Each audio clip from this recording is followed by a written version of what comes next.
Why isn't the administration knocking on your door right now? I don't know. Why isn't everybody, God help you, but like, why aren't they looking at WSU Tech and saying, this is education done right? It's flipping the model. The most popular way of creating a new program for education is, a bunch of people go in a room and figure out what they want to do, and they create a program.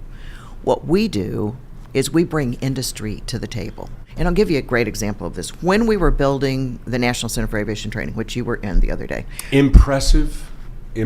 When we were building that facility, we brought the leaders from aviation in Wichita to the table, and we said, what does your workforce look like in 5 to 10 years?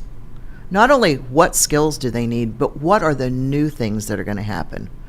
And so we built those programs. Many of the programs that you saw, they were built because the industry told us that's what was needed. So then they bring subject matter experts to the table. They help create the curriculum. We do the academic pieces to make it fit. Same thing we're doing with the MRW curriculum. Well, you've been such a blessing to MicroWorks, because it's great that you agree with our principles, but you actually adapted the sweat pledge and you got behind the idea that it could be a curriculum of sorts. When I first started at WSU Tech, I went to industry and I listened to everybody tell me, oh, your college puts out technically proficient people, but they don't know how to work. And I just was like scratching my head. Well, what does that mean? What does it mean? But I heard it from every single industry. Here is this sweat pledge, and part of what you do in your orientation is you sign this, that you're going to take these in, and these become values within who you are as a person as you go into the workforce. That's how this all started. And then challenging them beyond when they're with us, when they get to that workforce, to keep that in mind. Who's demonstrating good work ethic? Are you demonstrating good work ethic? That's what employers need. We have to have technical skills. They have to have knowledge. They have to have technical skills of what they're going to do. And they have to have this other piece, which is the work ethic piece, or they can't be successful. But then we bring the industry back in, and the industry then continues to say, hey, when we hired these people, they were deficient in this, or this. Okay, great. We're going to fix that. So then you just continuously improve what you're doing, and you continuously integrate the new technology and the skills that they need in those jobs. What are the placement rates like? Our placement rate remains between like 90 and 92% of our graduates.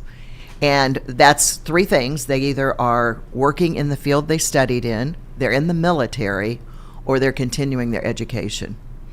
And the majority of them continue their education at Wichita State University, in an educational career path that we've built with them, because they understand the importance of the work we do, and then how that can integrate to become an engineer or a person in a business management or business administration or whatever the case may be.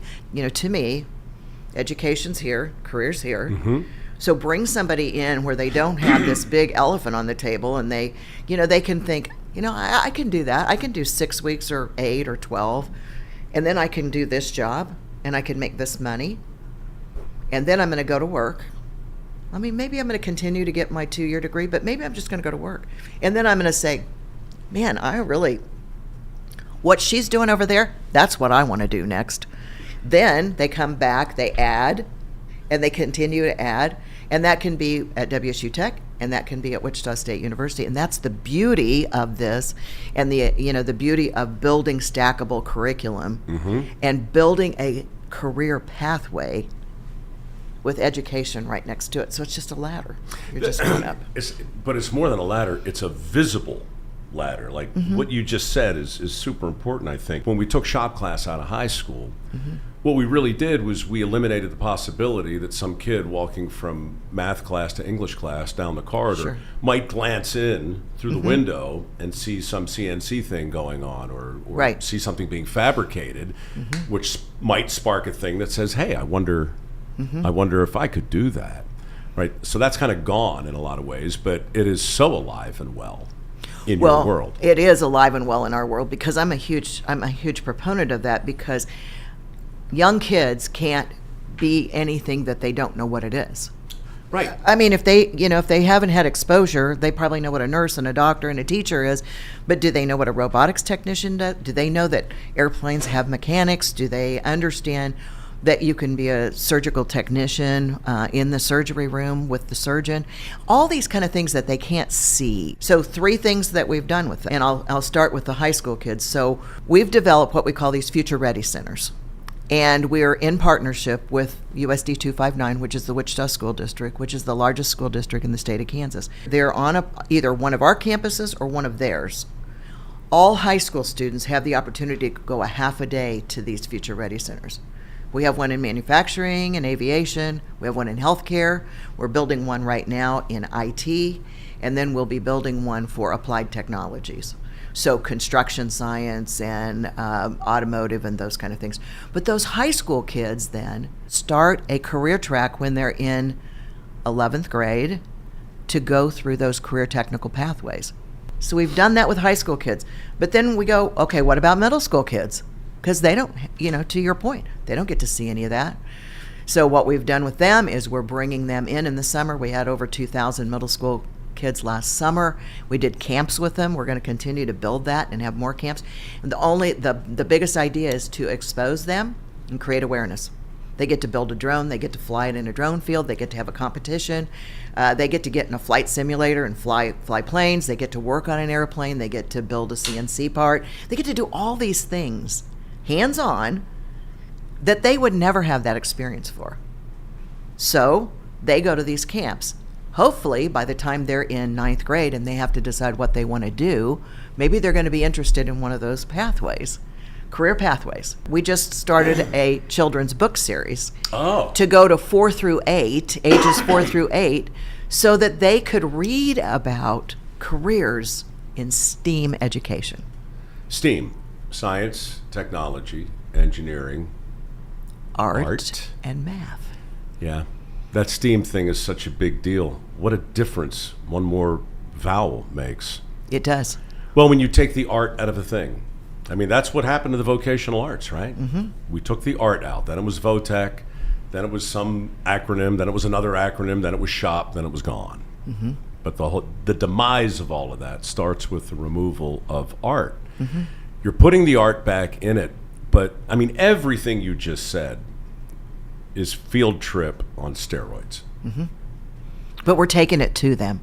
And I'll give you an example. The first book is written after my oldest granddaughter. Her name's Ella. She is a 3rd grader. What's the series called again? It's called icks. And the first one is Ella, the Engineer and the Big Fix. And so Ella and her friends go to a playground. The playground's kind of, torn up and not up to par. They decide as a group that they're going to build a new playground, and it's all about how do you use engineering, the curiosity, the building and the design and all that kind of thing, and they do it on the ground. Well, interestingly enough, my daughter, her mother, read the book to her 3rd grade classroom, and I donated a book to her 3rd grade classroom in my granddaughter's name.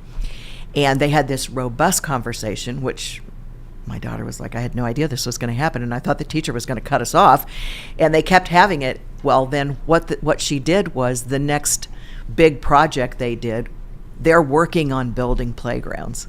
And they're in little groups. And my granddaughter was at my house last Sunday night, and she's like, look, Gigi, look what we're doing. We're building this playground, and I'm doing this, and my teammate's doing this. That's the beauty of this, because we're bringing that out. We're going to do 10 books, and they're all going to be about different careers. So that 4 through 8-year-olds, so we take it to them, we bring the middle school kids, and then we take we get the high school kids. We have over 4,000 high school kids right now at our college. And we had 700 10 years ago. She calls you Gigi? Yes, she does. That's my grandma name. That's Gigi. That's awesome. You have to have a passion for what you're doing. You have to have an eye to innovate, and you have to always be thinking about, how things are changing. And our industry is just like everybody else's. It's vastly changing. Think about the whole idea of applied learning. So the university is big on applied learning. We are too, so that every student has that opportunity to work in what they're getting educated in. And the earlier, the better. In college, I lived several semesters with a couple of elementary education majors, and they student taught. the last semester we were in school, I was a business major, a marketing major, and they were in this, and they went to, do their student teaching day one, and they're like, okay. I said, how'd it go? Hate it. Not good. I'm like, okay, like that's not good. So how do you do that? Like, we created an education program, an early education program, and week 12, they're going into the classrooms. Now, can they do a lot? No, but they can be in that environment. It's that applied learning. It's that work-based learning. It's taking work and education and blending that together. I mean, think about that. So you have work ethic, you have applied learning, you have knowledge and skill education, and you're blending that together. That is the greatest ecosystem that you can put out for students. All the different ways that you're touching people across this nation is phenomenal. And the scholarships that you did $2.5 million last year. The touch, the reach that you're doing, that's the thing. It takes all of us together. And that's why I say transformational partnerships, that's where the true success lies. And I'm a big fan of, the stool that you work on together that has the 3 legs together to make things happen.